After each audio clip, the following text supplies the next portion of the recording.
I could not have those people taken from me that I met on my decade-long journey of my life depended on, and their essence is a part of me. The experience that I had with them has shaped me in a good or a bad way. And in the process, they've created a new me that has been made of steel, with the old me driving the bus. And again, pretty much it's all been me. I just don't give myself nearly enough credit, realizing that I'm the one that navigated my way to safety for this past little while.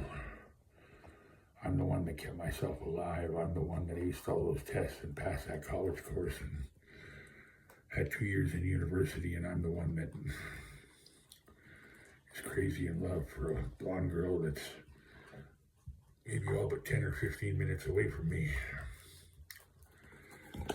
And working on yourself isn't easy. It takes a lot of work, creating habits and traits and things to that nature, and realizing that the end result is going to be worth it. Even if at one particular point you're ostracized, you're hated, you're feared to a certain extent, and you have to let yourself grow on other people, and for other people to learn and say, you know what, hey, he's a good dude. Fuck what I heard about him. He's a nice guy.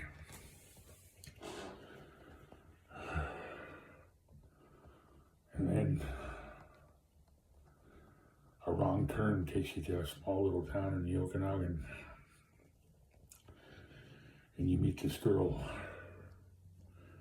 and you see her in passing one day, and you didn't think anything of it. Apparently she did, but you didn't, because you thought that there was no way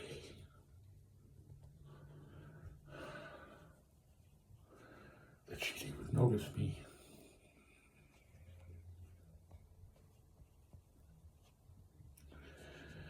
And this isn't like some dance or whatever, and I'm saying I finally got picked by the pretty girl. I finally got picked by the girl that I'm in love with.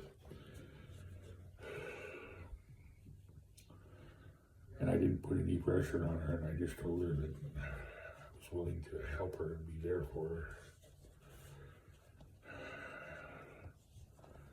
And she literally is everything to me. And the moves that I'm about to make and the things that I'm about to do are all with her in mind. And me, of course, but primarily her. And what's about to take place is I'm going to do this one more time for the cheap seats to prove to myself that I can still make it on my own. But I won't be on my own, I'll be with her. And to finally have somebody to talk to, and to finally have somebody to come home to at night, and to finally have somebody that's warm and cuddly and kind and isn't trying to manipulate me or hurt me or stick a knife in my gut out of an alleyway will be very welcome and quite refreshing.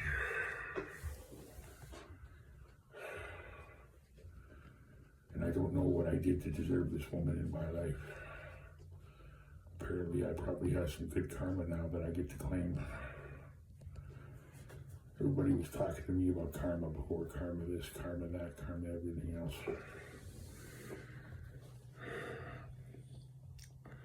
And I got to see what the reverse side of the coin is for that. So now I get to see what the good part of it is. And I feel pretty good about that. And see, darling, the thing that you got to recognize is I don't want you feeling a second guilty that you mentioned the gym, because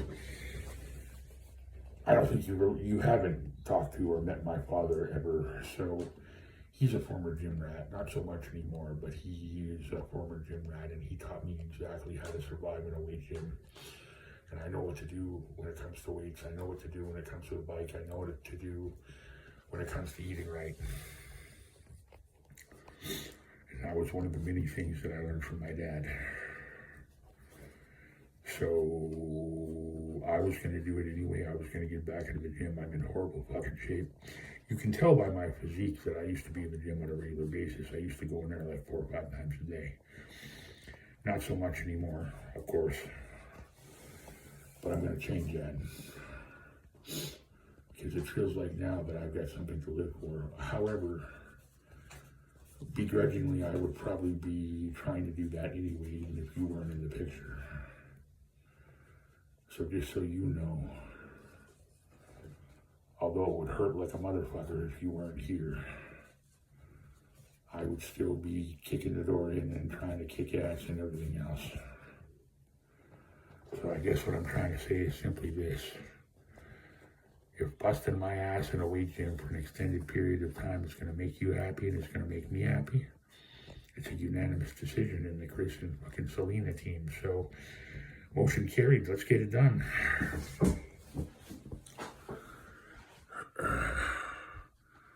And I know to take my vitamin E and my vitamin C and my vitamin D and my vitamin O and my vitamin OJ and everything else. And my metabolism is slowing down because I ain't as young as springtime no more, darling. So this is what it is. But just means I'm gonna have to work twice as hard in the gym to look like I did before. I love you, Selena. And I mean that with all due respect and admiration in the whole wide world. I think you're a great lady. And one of these days, I want to hear about what's weighing down on your heart. And I want to hear why you're in trouble, if you're in trouble, who wants you dead. And I want to hear if it's still going on and if you're okay and if everything's good. I want to patch up this connection. I forgive your friend. And I love you, okay? So just know that you're my everything. And as long as we work together in this, there's nothing that we can't get past, okay? Have a good night. And I'll message you in a bit.